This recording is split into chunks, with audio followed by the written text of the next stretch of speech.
MDMA-യുമായി യുവാക്കൾ പിടിയിൽ. ഇന്നലെ വൈകുന്നേര സമയത്തോടു കൂടിയാണ് പ്രതികളെ പിടികൂടിയത്. പ്രതികളായ ഷെഫീഖ് 28 പള്ളിപ്പുറം, ലിജോ 35 വെട്ടുതുറ എന്നിവരാണ്. ഇവർ മുൻകാലങ്ങളിൽ കാപ്പ കേസിൽ ഇടം നേടിയിട്ടുള്ളവരാണ്. 78 ഗ്രാം MDMA-യുമായി ബാംഗ്ലൂരിൽ നിന്നും കേരളത്തിലേക്ക് കടക്കവേ ട്രിവാൻഡ്രം റൂറൽ SP-യുടെ നേതൃത്വത്തിൽ സാംഗോ district anti narcotic special attention force പ്രതികളെ സാഹസികമായി പിടികൂടുകയായിരുന്നു.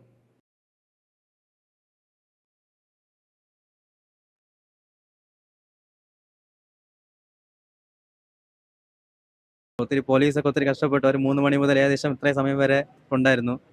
ഇവിടെ പൂവാറ്, കാഞ്ഞിരംകുളം, വിഴിഞ്ഞം, ബാലരാമപുരം എന്നീ സ്റ്റേഷനിലെ പോലീസുകാർ ഉണ്ടായിരുന്നു.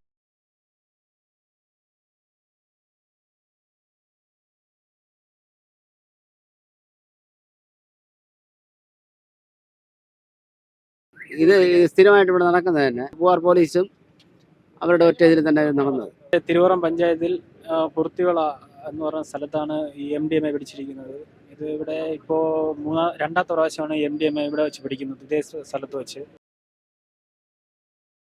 നിരവധിയായി MDMA-യും ഇതുപോലെയുള്ള ലഹരി വസ്തുക്കൾ കടക്കുന്നതായി മനസ്സിലാക്കാം.